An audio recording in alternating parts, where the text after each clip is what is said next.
What's going on, folks? Ted from Nerd Immersion here, and I'm here to talk to you about some news we have regarding upcoming books from Wizards of the Coast and the Dungeons & Dragons team. I do a pretty good job of trying to stay up to date on all news and coverage as much as I can, and obviously with D&D Live right around the corner, I will be doing more of that coverage. Recently, on the 17th, Wizards of the Coast released a diversity in D&D article, and I'm not going to touch on the main focus of that article in this video, though I can absolutely, if you're interested, touch on it in a future video.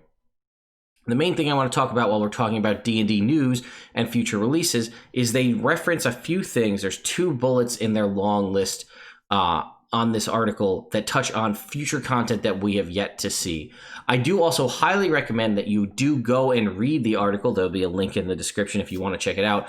Read it through fully. It talks a lot about how Wizards of the Coast is working to change and alter sort of tropes that have existed in the past regarding certain D&D races and the way certain things are portrayed to make them more inclusive and more fitting in the climate that we all live in, and make them more free thinking, and especially if they're going to be a playable character, to remove that concept of just being monstrous and evil.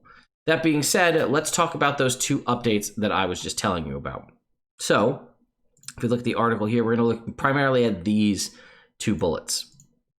Later this year, we will release a product that has not yet been announced. I'm predicting this will be the November release that I'm assuming will be covered at D&D Live, that offers a way for a player to customize their character's origin, including the option to change the ability score increases that come from being an elf, a dwarf, or one of D&D's many other playable folk.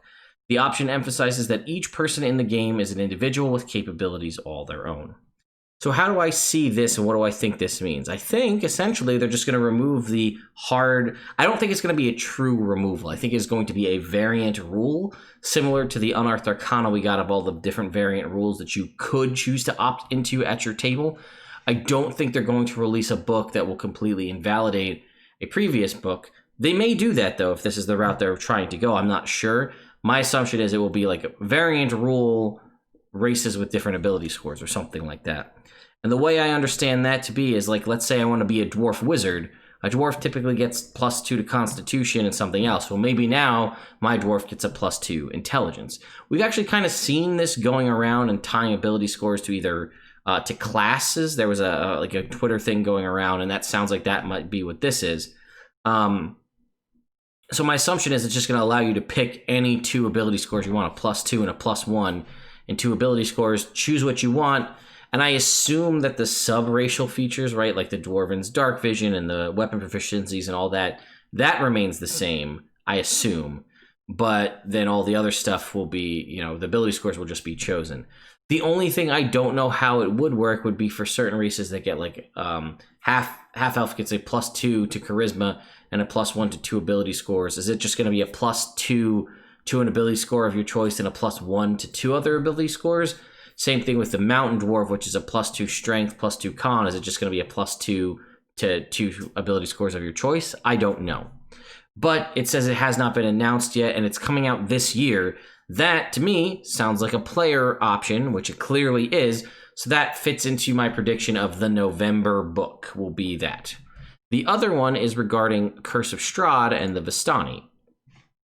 Curse of Strahd included a people known as the Vistani and featured the Vistani heroine Esmeralda.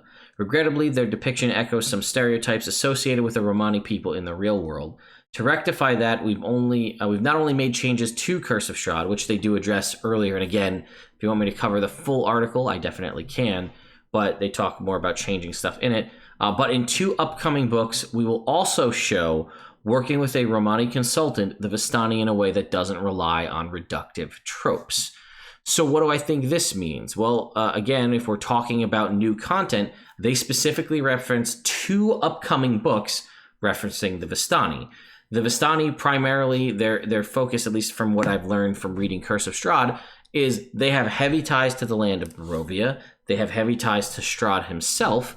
So a personal opinion, I'm guessing based on this, I don't think we're going to be referencing the Vistani if we're not dealing with something tied to Barovia. I feel like that just makes the most sense. So does that mean that the 2 upcoming books, one of those could be the yet upcoming book that really was released later this year?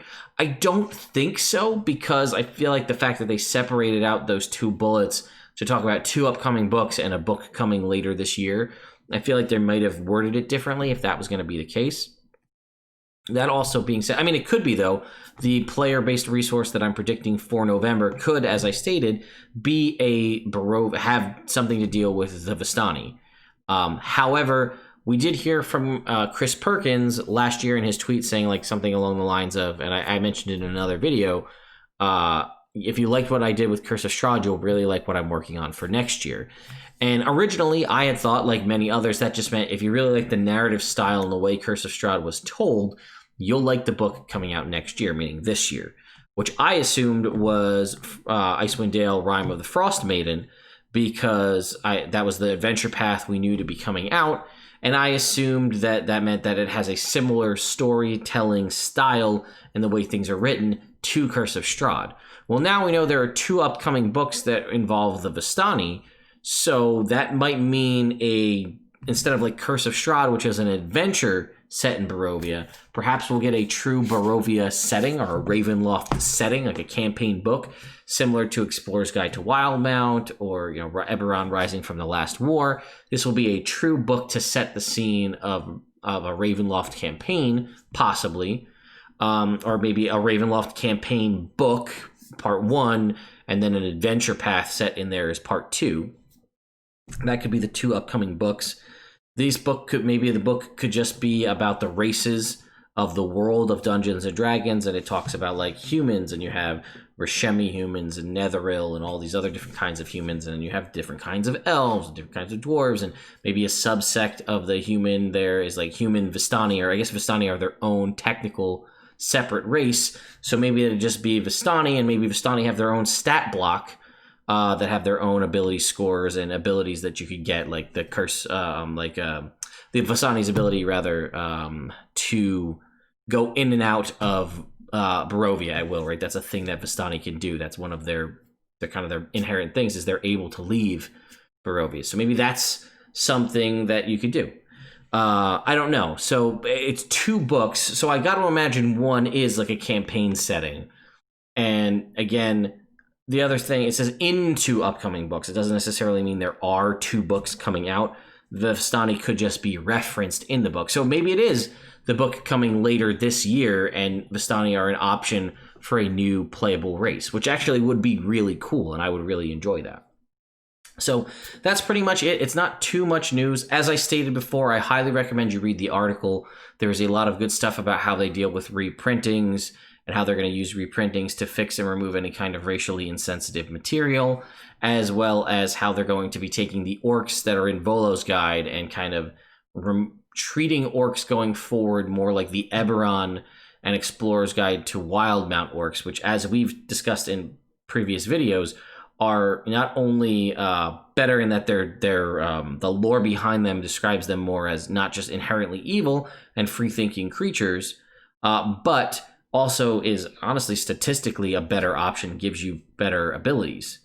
So that is that's also something that's discussed in the article, as well as the inclusion of sensitivity readers and things like that. Again, I could go into a full video if you're interested to just touch on the other bullets, but I kind of just hit them real quick just there at the end. But yeah, it's very interesting. It's good to see that the D&D team is listening to the community and what's going on there, including more diverse creators in the pool of putting out art and stories and freelance writing for the team. That's always awesome to see. And, that they're clearly listening to the community and they're trying to do better and be better. But also, hey, at the same time, it also gave us some insight into potentially what we'll be seeing in the future.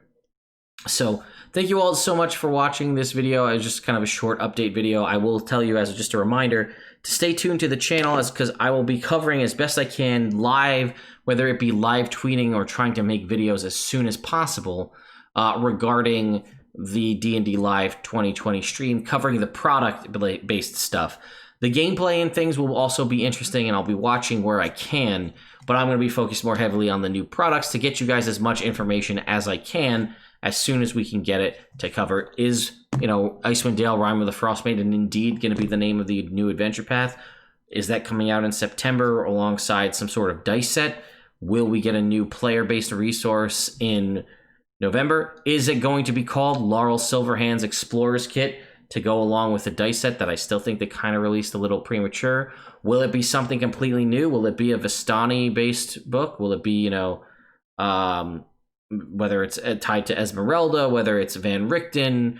Will it be Mink's Manual to the Multiverse, which is I'm still hoping for that to be a thing. Who knows, right? I guess we'll see. I'll be covering that as fast as I can.